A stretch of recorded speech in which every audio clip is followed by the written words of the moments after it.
जय मसीह की मसीह में मेरे प्रिय मित्रों, आप सभी को स्वागत है बाइबल के अध्ययन में। और आज का विषय रहेगा सृष्टि से संबंधित ऐसे कुछ तथ्य और रहस्य जो हमें उत्पत्ति के पुस्तक में मिलती है।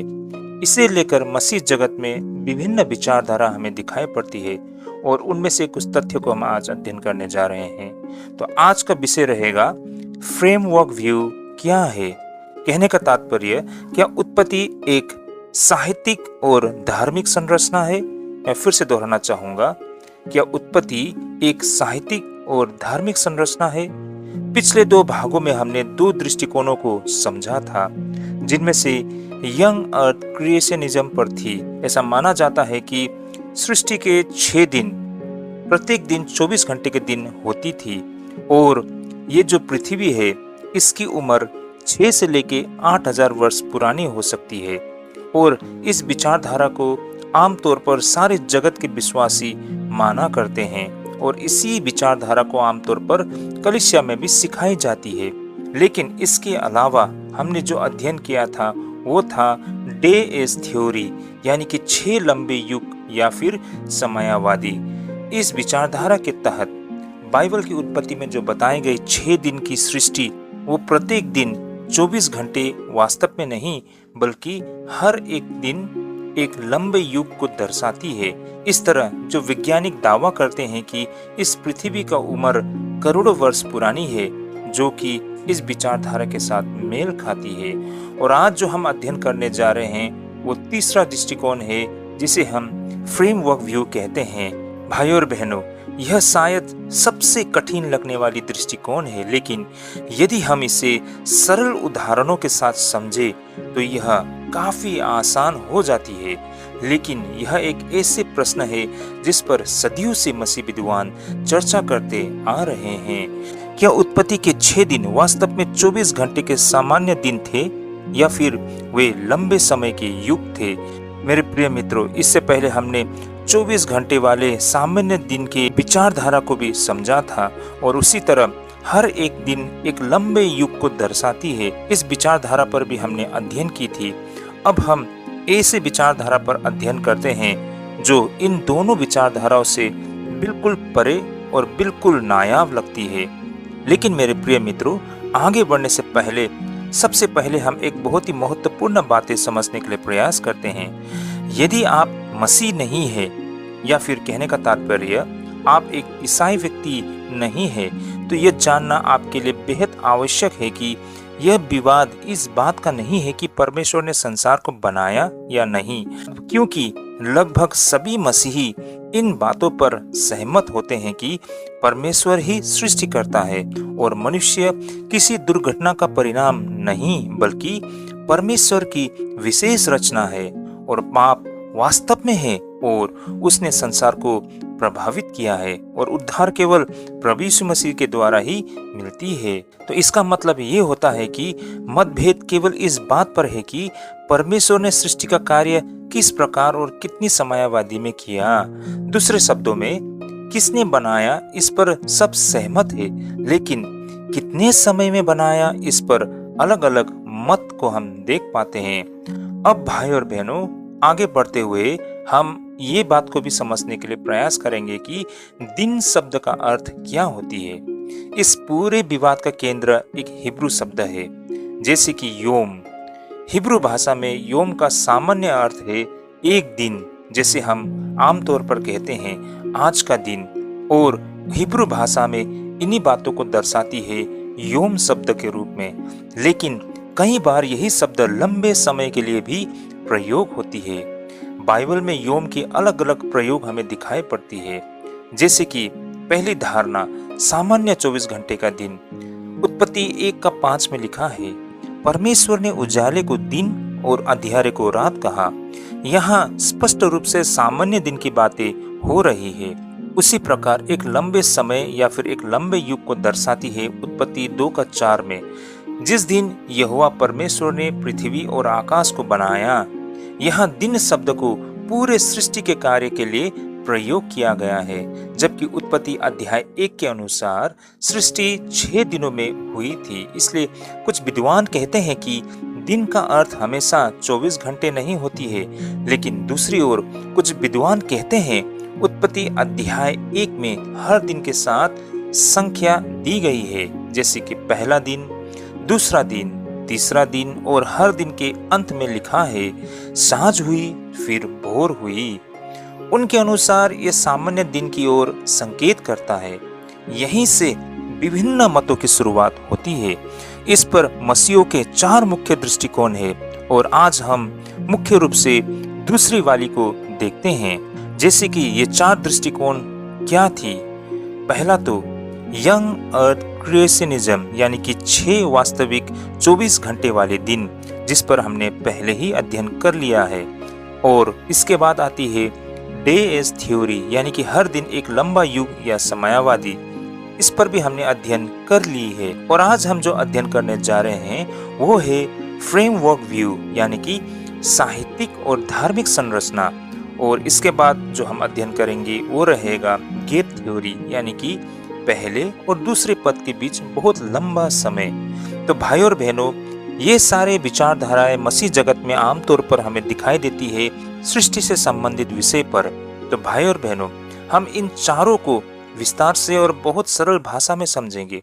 हम देखेंगे कि वे क्या सिखाते हैं, उनके मुख्य तर्क क्या है, उनकी कमजोरियां क्या है और एक साधारण विश्वासी को इस विषय में कैसा दृष्टिकोण रखनी चाहिए।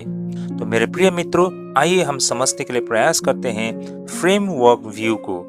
भाइयों और बहनों, अंग्रेजी शब्द फ्रेमवर्क का अर्थ है ढांचा, यानी कि संरचना या फिर व्यवस्थित रूपरेखा, और यही बनता है फ्रेमवर्क व्यू के मुख्य अर्थ।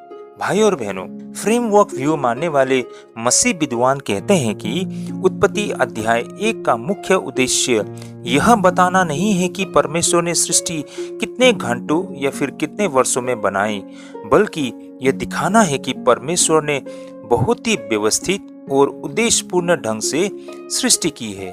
एक सरल उदाहरण के तहत इस तथ्य को हम आपके सामने रखना चाहेंगे। मान लीजिए कि एक शिक्षक बच्चों को भारत का इतिहास पढ़ाता है। वह इतिहास को इस प्रकार बांटता है जैसे कि प्राचीन भारत, मध्यकालीन भारत, आधुनिक भारत। इसका अर्थ यह नहीं है कि घटनाएं बिल्कुल इसी सीमाओं के भीतर हुई, बल्कि यह पढ़ाने का एक व्यवस्थित तरीका है। उसी प्रकार फ्रेमवर्क व्यू के समर्थक कहते हैं कि उत्पत्ति अध्याय 1 भी एक सुंदर और व्यवस्थित ढांचे के रूप में लिखा गया है, ताकि लोग समझ सके कि परमेश्वर ने सब कुछ योजना और व्यवस्था के साथ बनाया है। इस दृष्टिकोण के मुख्य विचारधारा यानी कि फ्रेमवर्क व्यू के अनुसार उत्पत्ति 1 के पहले 3 दिन और अगले 3 दिन आपस में जुड़े हुए हैं। काफी रोचक विषय है भाई और बहनों, ध्यान लगा के सुनिएगा। जैसे कि पहले 3 दिन यानी कि स्थान को तैयार करते हैं और फिर अगले 3 दिन उन स्थानों को भरते हैं। कहने का तात्पर्य, पहले 3 दिन जगह को तैयार की गई और फिर अगले 3 दिन में ऐसी चीजों की संरचना की गई जो पहले 3 दिन के लिए बनाई गई। तो मेरे प्रिय मित्रों, इसे हम इस प्रकार समझ सकते हैं। पहले 3 दिन में स्थान को बनाया गया, अगले 3 दिन में स्थान को भरने का कार्य किया गया। जैसे कि पहले दिन प्रकाश बनाई गई, इससे संबंधित चौथे दिन को सूर्य, चंद्रमा और तारे बनाए गए। उसी प्रकार दूसरे दिन को आकाश और समंदर बनाए गई और 5वें दिन में पंछी और मछलियां बनाई गई और फिर तीसरे दिन में भूमि और वनस्पति बनाई गई और उस धरती में रहने के लिए छठे दिन में पशु और मनुष्यों को बनाई गई। इस तरह से पहला और चौथे दिन के बीच में हमें संबंध दिखाई पड़ती है और दूसरे और 5वें दिन के बीच में संबंध दिखाई पड़ती है और तीसरे दिन और छठे दिन के बीच में संबंध दिखाई देती है। तो कहने का तात्पर्य, पहला और चौथा दिन यानी कि पहला दिन परमेश्वर ने कहा उजियाला हो, प्रकाश और अंधकार अलग हुए, दिन और रात की व्यवस्था बनी और उसी प्रकार इससे संबंधित चौथे दिन को फिर सूर्य, चंद्रमा और तारों को स्थापित किया गया। तो इस प्रकार फ्रेमवर्क समर्थक कहते हैं कि पहले दिन परमेश्वर ने दिन और रात का क्षेत्र बनाया और फिर चौथे दिन में उन्होंने उस क्षेत्र को संचालित करने वाले पिंडों को रखा, यानी कि सूर्य और चांद को। उसी प्रकार दूसरे और पांचवें दिन के बीच में हमें संबंध दिखाई पड़ती है, जैसे कि दूसरे दिन में आकाश और समुद्र अलग किए गए, और उससे संबंधित पांचवा दिन में हम देख सकते हैं कि परमेश्वर ने पंछियों को आकाश में और मछलियों को समंदर में रहने के लिए बनवाया। और आखिर में हम देखते हैं तीसरे और छठा दिन के बीच में संबंध, जैसे कि तीसरे दिन में भूमि और वनस्पतियां बनाई गई, और इससे संबंधित छठे दिन में पशु और मनुष्य को बनाए गए जो उस भूमि पर रहने वाले थे। तो इस प्रकार भाई और बहनें, इसका मुख्य संदेश क्या है? फ्रेमवर्क व्यू के अनुसार परमेश्वर अराजकता का नहीं बल्कि व्यवस्था का परमेश्वर है। उन्होंने पहले रहने की जगह बनाई, फिर उन जगहों को जीवों से भर दिया। एक साधारण घर का उदाहरण के तहत इसे हम समझने के लिए प्रयास करते हैं। मान लीजिए कि आप एक नया घर बना रहे हैं। सबसे पहले कमरे बनाएंगे, फिर रसोई बनेगी और स्नान कक्ष बनेगा और बाथरूम बनेगा। जब घर तैयार हो जाएगी तब उसमें लोग रहने आएंगे, फर्नीचर रखा जाएगा और घर भर जाएगा। उसी प्रकार फ्रेमवर्क समर्थक कहते हैं कि परमेश्वर ने भी पहले सृष्टि का घर तैयार किया, फिर उसमें अपने प्राणियों को रखा। तो फिर इसका मतलब ये है कि सृष्टि हुई नहीं थी? बिल्कुल नहीं। ये बहुत महत्वपूर्ण बातें हैं। फ्रेमवर्क व्यू ये नहीं कहते हैं कि सृष्टि काल्पनिक है। यह भी नहीं कहते हैं कि परमेश्वर ने संसार नहीं बनाया। वे पूरी तरह विश्वास करते हैं कि परमेश्वर ही सृष्टि करता है और बाइबल परमेश्वर का वचन है और आदम और हव्वा वास्तविक व्यक्ति थे। हालांकि कुछ लोग इस पर अलग विचार रखते हैं, जो कि एक बहुत ही अलग विषय है। तो भाई और बहनों, वे केवल यह कहते हैं कि उत्पत्ति 1 का मुख्य उद्देश्य समय की सटीक गणना बताना नहीं है। वे ऐसा क्यों सोचते हैं? इसके पीछे कुछ कारण है। जैसे कि पहला कारण साहित्यिक समानता, जैसे कि उत्पत्ति 1 में बहुत सुंदर दोहराव दिखाई देता है, जैसे यहाँ पर बताया गया है, और परमेश्वर ने कहा और ऐसा ही हो गया, और परमेश्वर ने देखा कि अच्छा है, और सांझ हुई फिर भोर हुई। तो मेरे प्रिय मित्रों, फ्रेमवर्क समर्थक कहते हैं कि यह एक अत्यंत व्यवस्थित साहित्यिक रचना की ओर संकेत करती है।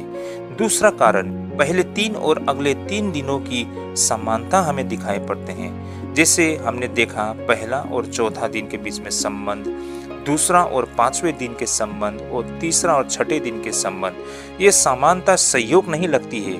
उनके अनुसार मूसा लोगों को यह दिखाना चाहता था कि परमेश्वर ने योजना और उद्देश्य के साथ सृष्टि की है। और साथ ही भाई और बहनों, तीसरा कारण, प्राचीन निकट पूर्व की पृष्ठभूमि। प्राचीन सभ्यताओं में बहुत से लोग सूर्य, चंद्रमा और तारों की पूजा करते थे। मिस्र, बाबुल और कनान में लोग इन चीजों को देवता मानते थे। लेकिन उत्पत्ति कहते हैं कि सूर्य और चंद्रमा देवता नहीं है, वे केवल परमेश्वर की बनाई हुई वस्तुएं हैं। तो भाई और बहनों, फ्रेमवर्क समर्थक के अनुसार मूसा का मुख्य उद्देश्य यह दिखाना था कि सृष्टि की हर वस्तुएं परमेश्वर के अधीन है। आप जिसे पूछते हो वे एकमात्र परमेश्वर की सृष्टि है और हमें सृष्टिकर्ता को पूछनी चाहिए। यही कारण भाई और बहनों, सृष्टि से संबंधित उत्पत्ति के पुस्तक में हमें ये सारी बातें दिखाई पड़ती है। तो भाई और बहनों, इस दृष्टिकोण का सबसे बड़ा बल यह है कि यह उत्पत्ति की साहित्यिक सुंदरता और धार्मिक संदेश को बहुत गंभीरता से लेते हैं। यह हमें बताते हैं कि सृष्टि में व्यवस्था है, उद्देश्य है और सब कुछ परमेश्वर के नियंत्रण में है। लेकिन इसके सामने भी कुछ प्रश्न उठते हैं। जैसे कि पहला चुनौती फ्रेमवर्क व्यू को लेकर यह है कि यदि उत्पत्ति 1 केवल साहित्यिक ढांचा है तो क्या 6 दिन वास्तव में हुए थे? यंग अर्थ समर्थक कहते हैं कि यदि दिन केवल प्रतीक है तो फिर हमें कैसे पता चलेगा कि कौन सी बातें ऐतिहासिक है और कौन सी प्रतीकात्मक। उसी प्रकार दूसरा चुनौती फ्रेमवर्क व्यू को लेकर यह है कि निर्गमन 20:11 में कहा गया है कि 6 दिन में यहोवा ने आकाश और पृथ्वी को बनाया।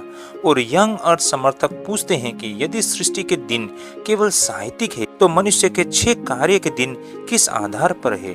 फ्रेमवर्क समर्थक इस पर उत्तर देते हैं कि यह एक धार्मिक आदर्श है, ना कि समय की सटीक गणना। और तीसरा चुनौती फ्रेमवर्क व्यू को लेकर यह है कि कुछ लोग डरते हैं कि यदि उत्पत्ति को केवल साहित्यिक रूप में समझा जाए तो कहीं लोग आगे चलकर यीशु के पुनरुत्थान जैसे ऐतिहासिक घटनाओं को भी प्रतीकात्मक न मान ले। तो मेरे प्रिय मित्रों, फ्रेमवर्क समर्थक इस पर कहते हैं कि बिल्कुल नहीं, ऐसा बिल्कुल नहीं है। हर बाइबलीय भाग को उसके साहित्यिक प्रकार के अनुसार समझना चाहिए, जैसे कि कविता को कविता की तरह, इतिहास को इतिहास की तरह और दृष्टांत को दृष्टांत की तरह। आगे हम देखते हैं क्या प्रारंभिक मसीह विद्वान में भी ऐसे विचार थे? बिल्कुल हाँ।